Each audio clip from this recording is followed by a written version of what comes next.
வீதியில் இறங்கி போராடிய செவிலியர்கள், வேலை நிறுத்தம் செய்த போக்குவரத்து தொழிலாளர்கள், நீட் மரணங்கள் அதிகரிப்பு, விவசாயிகள் மீதே குண்டர் சட்டத்தை ஏவிய விடியா திமுக, இவை அனைத்தும் தமிழ்நாட்டின் வாழ்வாதாரத்தின் மீது கை வைத்த விடியா திமுக ஆட்சியின் நேரடி சம்பவங்கள்தான்.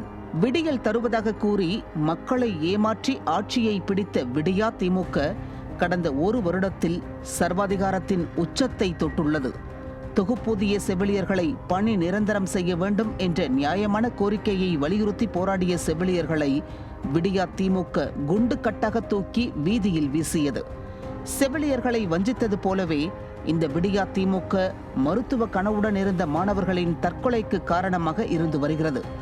விடியா திமுக ஆட்சிக்கு வந்த 2.5 ஆண்டில் 10க்கும் மேற்பட்ட எதிர்கால மருத்துவர்களை தமிழ்நாடு இழந்துவிட்டது. ஒரே கையெழுத்தில் நீட் தேர்வை ரத்து செய்வேன் என கூறிய வாரிசு அமைச்சர் உதயநிதி தற்போது 50 லட்சம் கையெழுத்து வாங்கி நீட் தேர்வை ரத்து செய்வோம் என மீண்டும் மீண்டும் பொய் சொல்லி மருத்துவ கனவுடன் இருக்கும் மாணவர்களை ஏமாற்றி வருகிறார். இது ஒரு பக்கம் என்றால், இந்திய வரலாற்றிலேயே இல்லாத அளவிற்கு விவசாயிகளை குண்டர் சட்டத்தில் கைது செய்த அவலம் இந்த விடியா திமுக ஆட்சியில்தான் நடந்துள்ளது. டெல்லியில் 1 வருடத்திற்கும் மேலாக விவசாயிகள் போராடி வந்தனர். அவர்கள் மீது கூட எந்த அரசும் குண்டர் சட்டத்தை ஏவி கைது செய்யவில்லை. ஆனால் விவசாயிகளின் தோழன் என்று கூறி கொல்லைப்புறம் வழியாக ஆட்சியை பிடித்த விடியா திமுக 7 விவசாயிகள் மீது குண்டர் சட்டத்தை ஏவி கொடுங்கோல் ஆட்சியை நடத்தியது. அதிமுகவின் அழுத்தத்தால் தற்போது விவசாயிகள் மீதான குண்டர் சட்டம் திரும்ப பெறப்பட்டாலும் கூட தனது சுயநலத்திற்காக யாரையும் பலி கொடுக்க தயாராக இருக்கிறது இந்த விடியா அரசு என்பதை மக்கள் உணரத் தொடங்கிவிட்டனர்.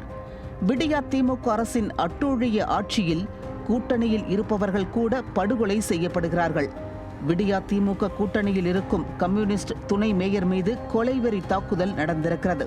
தினம் தினம் மக்கள் துயரத்தை சந்தித்துக் கொண்டிருக்க முதல்வர் ஸ்டாலினோ மக்கள் சந்தோஷத்தில் இருப்பதாக முழு பூசணிக்காயை சோற்றில் மறைக்கும் வேலையை செய்கிறார். இதையெல்லாம் தட்டி கேட்க தயங்கும் விடியா திமுக கூட்டணி கட்சிகள் எதிர்த்து குரல் எழுப்பாமல் மக்களை மறந்து கள்ள மௌனம் சாதிக்கின்றன.